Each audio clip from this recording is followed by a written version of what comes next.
single ke banu mami ke are ke ban kau katin pai tho lok pai thana man ko se press media ekটু কথা কম চিনি media না হামবাই তিনি চিনি Tipra Motha YTF block district advisory borno last চিনি ke press meet ba samadi be malai ma panda ara panda wo chono maya o chin sar so joto respected kin Tipra Mothani high level leader চিনি divisional level Sir Noren, Sir Moke, Sir Siano, Sir Joel, Sir Porimul,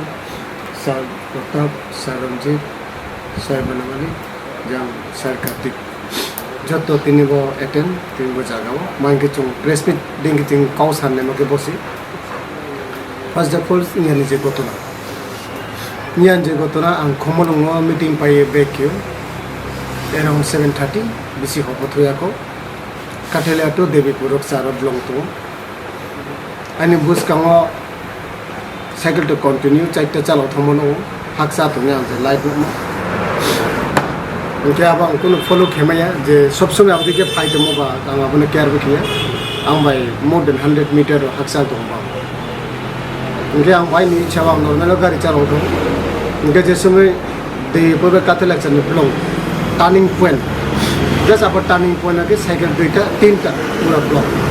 Lama इनके आप देखिए एक अंफर turning बा अब cycle सामान गाड़ी को सो हाँ इनके लोग यहाँ वहाँ माने वाइसु या माने तेचुंग या मान नो गाड़ी बैग किए उसी फिर काठल लेते खाई लोग लगा इन वाइट टेयर बना इन्फॉर्मेशन ले बा पास में निमिष में अब जागा वो सो ले सो मैं पूरा वो चुंग नहीं के अब पूरी खाता अब साइकिल तीन रमजा खाई था बस लिया उनका जंग काथेला साइड ले फेरो बिये बाबा देवी को साइड ले के কথা বলতো আর আমি লিডার যে ফোনো লিডারের উপরও কর্মকর্তার উপরও বডিকে टॉर्चर বা अटैक के मचाया सिचुएशन नो काम खेलने के कल्चर नो काम खेलने के जे बॉडी के मास्टर प्लान বা प्री प्लान खेलाए बॉडी मरना रिक्वेस्ट कियो नाम बॉडी के टांग लेदी तिनी आउनो खेया खेलाइ नो नो खेयो मयो के इलाका वो नो तीन बॉडी के खेमन ओके निन जे सेकंड जनरेशन लो एजुकेटेड तोंगे रो बा फोनो मुस्नु नाइ अबदि के स्नु के चिनि दोफा चिन 19 ट्राइब नि दोफा चिनि कल्चर नष्ट होथाने आराम त हो कौक संग में साउ जे बॉडी के मा सामुते तातंगि नेक्स्ट टाइम नो बॉडी को होइके चिनि YTF टिप्रा मोथाबो जों आरिंदा तोंगे जों बनो माने एक्शन लामो जों नेसेसरी एक्शन मातुं नाइ आमाव जतनम थाव जे इलाकाओ जे कुनो ग्रुप बॉडी के सामु तांगे दंनाय बॉडी के तांग तो नेक्स्ट टाइम नो सुदो आंनो साया बिनो बॉडी के ताके तो या वाला कौसो first division and second division माइ टोके महासुया मा भाई कोनो एब्जेंट होला आचु यामा भाई के तिनी बांग दिमा व्यक्ति बा व्यक्ति को बांग बेके फेलोफी वन ऑफ ओनली कंसीडर्ड बा प्रमोशन ले रिमेन बांग रिंग में अपन तो कारण परीक्षा तो क्या पड़िया इनके आबरो बाकिया लास्ट क्लास 9 परे मनी मागनो से बा डिपेंड किए रियो अबनो से बा फॉलो कियो इन जदी से साके अब पा माने अब एब्सेंट कियो ओके क्लास 9 बिनी गुड मार्क अब बिनी परसेंटेज का हमन कारण क्लास 10 बिनी विदाउट राइटिंग अब मन पास करे इनके आंगवाइसो या इन प्रश्न के बसी तीन एजुकेशन मिनिस्टर जेता ओ तंगै न जदी से क्लास 9 नि रिजल्ट सीट न नाये क्लास 10 पास के थी मैट्रिक कलर बोनो फर्स्ट डिवीजन दिमाई हां के तिनी जे फर्स्ट डिवीजन माइ नाइ कमिंग 11 12 को बोले बोने मेनिंग खेला पास अब के खे देखे माइ न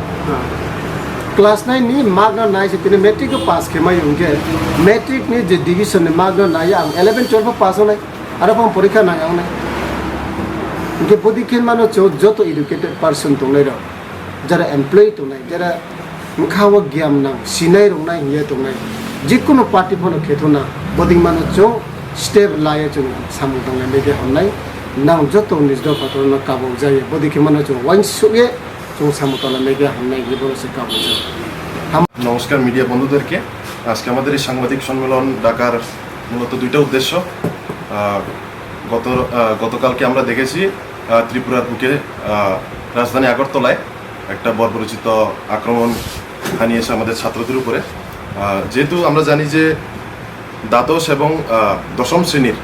টিবিএসসির দ্বাদশ এবং দশম শ্রেণীর বিনা পরীক্ষায় অনেক ছাত্রছাত্রীদেরকে পাস করানো হয়েছে, কিন্তু এমনও কিছু ছাত্ররা আছে যারা ভালো ফলাফল করেছে এবং নবম শ্রেণীতেও ওরা ভালো ফলাফল করেছে, 60-70% এনেছে। তারপর কিছু সংখ্যক প্রচুর সংখ্যক ছাত্রছাত্রীদেরকে মানে পাস করানো হয়নি। তো সেই জন্য আমাদের সেই শান্তির বাজার সাব ডিভিশন বা শান্তির বাজার বিধানসভা এলাকার অনেক ছাত্রছাত্রী সে আন্দোলনে গিয়েছে, এবং এই আন্দোলন কোনো রাজনৈতিক দলের আন্দোলন না। ছাত্রদের নিজেদের হকের জন্য, নিজেদের রাইটসের জন্য ওরা আন্দোলন করতেই পারে। আর ভারতবর্ষ যেহেতু একটা গণতান্ত্রিক দেশ, যে কোনো ছাত্র সংগঠন বলুন বা যে কোনো রাজনৈতিক সংগঠন বলুন, নিজেদের আন্দোলন সংগঠিত করতে পারে। কিন্তু এভাবে ছাত্রদের উপর রতনলাল নাথ, আমাদের মাননীয় শিক্ষামন্ত্রী, পুলিশকে লেলিয়ে যেভাবে ছাত্রদের উপর আন্দোলন সংগঠিত করেছে, এটা ত্রিপুরার বুকে এবং আমাদের রাজধানী আগরতলার বুকে এটা খুবই ন্যাক্কারজনক ঘটনা। এবং আমরা ত্রিপুরামথার তরফ থেকে এবং ত্রিপুরামথার যে শাখা সংগঠন আছে, যুব সংগঠন, আমাদের ত্রিপুরা ইউথ ত্রিপুরা ফেডারেশন বলুন বা আমাদের উমেন্স উইং আছে, আমরা সকল এবং শান্তিরবাজার ডিভিশনের বা ব্লক কমিটির পক্ষ থেকে আমরা এটাকে ধিক্কার জানাই। এবং আমরা দেখতে পেয়েছি গতকালকে একটা সোশ্যাল মিডিয়ার মাধ্যমে, আপনারাও জানেন, আপনারা যেহেতু মিডিয়া পক্ষের লোক, একটা মেয়ে সেই ধস্তাধস্তিতে নিজের মাথা ফাটিয়েছে, এবং সেই মেয়েটা আমাদের শান্তিরবাজার বিধানসভার দেবীপুর পঞ্চায়েতের দাবান্দাই পাড়া থেকে সে মেয়েটা অমিশা রিয়াং। তো গতকালকে আমাদের ওয়াইটিএফ ইউথ ত্রিপুরা ফেডারেশন, আমাদের সেন্ট্রাল কমিটির জিএস, আমাদের সাজরা দেববর্মা এবং জিতেন ত্রিপুরা, ওদের একটা প্রতিনিধি দল নিয়ে সেই মেয়েটির সাথে দেখা করেছে এবং আসলে বুঝতে চেষ্টা করেছে ঘটনাটা কি। তো আমি শুরু থেকে বলছি, এটা কোনো রাজনৈতিক সংগঠন বা ছাত্র সংগঠনের আন্দোলন না। মূলত এটা ছাত্ররা, যেহেতু এই বছর কোনো পরীক্ষা ছাড়াই অনেক পরিমাণ ছাত্র দ্বাদশ এবং দশম শ্রেণীতে পাস করেছে, কিন্তু তারপরও দেখা গেছে কি অনেক আমাদের ত্রিপুরা রাজ্যের বুকে অনেক ভালো স্টুডেন্টরা আছে, এবং যারা প্রতিনিয়ত শুধুমাত্র দশম শ্রেণীতেই নয়, নবম শ্রেণীতে বলুন বা 11th স্ট্যান্ডার্ডে বলুন ভালো ফলাফল করেছে। এবং ওরা নিজেরাই বলছে, আমি মিডিয়ার সামনে বলতে চাই, ওরা নিজেরাই বলেছে, গতকালকে আমি সোশ্যাল মিডিয়াতে দেখেছি, ওরা নিজেরাই বলছে যে ওরা ভালো ফলাফল করেছে এবং 60-70% এনেছে। তারপরে ওদের উপর যে একটা মানে কি বলবো বর্বরচিত হামলা, এটা কিন্তু কাম্য নয়। গতকালকে আমাদের সাউথ জোনের জয়েন্ট চেয়ারম্যান হরেন্দ্র রিয়াং, আর উনি হেডকোয়ার্টার থেকে, আমাদের খুমলুং হেডকোয়ার্টার থেকে যখন ফিরে আসছিলেন,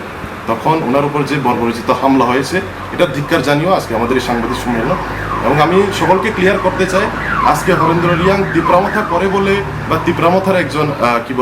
রিপ্রেজেন্টেটিভ হিসাবে যদি যে কোনো রাজনৈতিক দল, আমি কোনো রাজনৈতিক দলের নাম নিতে চাই না, যদি সেটা রাজনৈতিক স্বার্থ চরিতার্থ করার জন্য এই আক্রমণ হয়ে থাকে হরেন্দ্র রিয়াংয়ের প্রতি, এই বিষয়ে আমি সকলকে হুঁশিয়ারি দিতে চাই। আমাদের যুব সংগঠন ইউথ ত্রিপুরা ফেডারেশন আগামী দিনে যদি এরকম আবার, আমি হুঁশিয়ারি দিই, এরকম যদি অন্য কোনো একটা কর্মী হোক বা কোনো একটা নেতা হোক, আমাদের লিডার হোক, যদি এরকম আক্রমণ হয়, আমরা কেউকে ছেড়ে কথা বলবো না। এবং আমি কোনো রাজনৈতিক দলকে আমি বিশেষ করে আমি আঘাত বা আমি দোষারোপ করছি না, কারণ কিনা আমরা এই কালপ্রিটগুলি কারা এবং হরেন্দ্র রিয়াংয়ের গাড়িকে বাইক দিয়ে বাধাপ্রাপ্ত করে যে আন্দোলন সংগঠিত করার যে সেই প্রি প্ল্যানিংকে আমরা বুঝতে পেরেছি, এবং কারা কারা জড়িত আছে আমরা জানি। তারপর আমরা রাজনৈতিক দৃষ্টিভঙ্গিতে কেউ নাম নিতে চাই না, এবং আগামী দিনে আমরা চাই যাতে এর সুষ্ঠু তদন্ত হোক। রাজ্য সরকারের প্রতিও দৃষ্টি আকর্ষণ করছি, যেহেতু উনি গত টিটিডিসি ইলেকশনে আমাদের বিজয়নগর কলসি সিটের একজন প্রার্থী ছিলেন, এবং প্রার্থী হিসাবে উনি, ঠিক আছে, উনি ডিফিটেড ক্যান্ডিডেট হতে পারেন, কিন্তু প্রার্থী হিসাবে উনি সারা ত্রিপুরা রাজ্যে ঘুরতে পারেন। এবং যেহেতু উনি সাউথ জোনের একজন জয়েন্ট চেয়ারম্যান, একটা প্রশাসনিক পদে আছেন, ওনার একটা পদের মান মর্যাদা আছে, সেই জন্য উনি ওনার সংগঠনের খাতিরে হোক বা প্রশাসনিক খাতিরে হোক, উনি যে কোনো জায়গায় যেতে পারবেন, কোনো বাধা নেই। আর এবং এই কারণে আমি সকলকে বলতে চাই, ওনার উপর যে একটা আক্রমণ, এটা শুধুমাত্র হরেন্দ্র রিয়াংয়ের মতো প্রতি আক্রমণ না, এটা পুরো ত্রিপুরামথার যারা কর্মীরা আছে প্রত্যেকটা লিডারের প্রতি আক্রমণ এবং মহারাজার উপর আক্রমণ। সেই জন্য আমি সকলকে হুঁশিয়ারি দিতে চাই, আগামী দিনে যাতে এই ঘটনা না ঘটে, এবং যে রাজনৈতিক দল নিজের স্বার্থ চরিতার্থ করার জন্য যে কোনো একটা লিডারকে আক্রমণ করার যে প্রি প্ল্যানিং করে, ওদেরকেও আমি বলতে চাই, আপনারা নিজের জায়গায় থাকুন, আপনারা রাজনীতি করুন, আপনারা আপনাদের আইডিওলজিতে বিশ্বাসী করুন, যেহেতু করেন সেই আইডিওলজিতে মানুষকে অনুপ্রাণিত করার চেষ্টা করুন। এরকম হামলা হুজ্জুতি দিয়ে এই ত্রিপুরা রাজ্যে গণতন্ত্রকে আঘাত করা যায় না। আর ত্রিপুরা রাজ্যে যেহেতু আমরা একটা কাউন্সিলে, আমাদের নতুন গভর্নমেন্ট আমরা ফর্ম করেছি, আমরা তো শুরু থেকেই বলছি যে আমরা কোনো রাজনৈতিক দলের বিরোধীও না, আমরা আমাদের অস্তিত্বের জন্য আমাদের ত্রিপুরা রাজ্যের টিটিএডিসির যে অপশাসন, এত বছর ধরে সিপিএমের যে অপশাসন, সেই অপশাসনকে মানে কাটিয়ে তুলতে আমাদের এই সরকার এবং সকলকে সাথে নিয়ে কিভাবে করে আমরা চলতে পারি সেই জন্য আমাদের এই প্রয়াস। এবং সরকার এসে হার্ডলি আমাদের 3 থেকে 3.5 মাস সময় হয়েছে। এর মধ্যে যদি আজকে একজন ক্যান্ডিডেট যিনি টিটিডিসি ইলেকশনে প্রার্থী হয়েছিলেন, এই ক্যান্ডিডেটের উপর যদি এই হামলা, তো আপনারা বুঝতে পারেন যে ত্রিপুরা রাজ্যে গণতন্ত্র আছে কি না নাই। আমরা দলীয় তরফ থেকে এবং হরেন্দ্রবাবুর তরফ থেকে এখনো কোনো এফআইআর করিনি। আমরা চিন্তা ভাবনা করে আমরা দলীয় যারা লিডার্স আছে তাদের সাথে আলোচনা করে আমরা কোনো ব্যক্তি বিশেষ করে আমরা চিহ্নিত করতে পারিনি এখন পর্যন্ত। তো আমরা দলীয় মাধ্যমে আলোচনা করে আমরা ডিসিশন নেব কি আমরা এফআইআর ফাইল করব কি করব না। সেই জন্য আপনারা মিডিয়াকে আমি বলবো যে আমরা যদি এফআইআর ফাইল করি আপনারা নিশ্চিত জানতে পারবেন। এখন পর্যন্ত আমাদের মধ্যে আলোচনা চলছে। আজকের মধ্যে আমরা যারা পার্টি সিনিয়র লিডার্স আছে আমরা বিচার বিবেচনা করে আমরা সেই বিষয়ে এগোবো।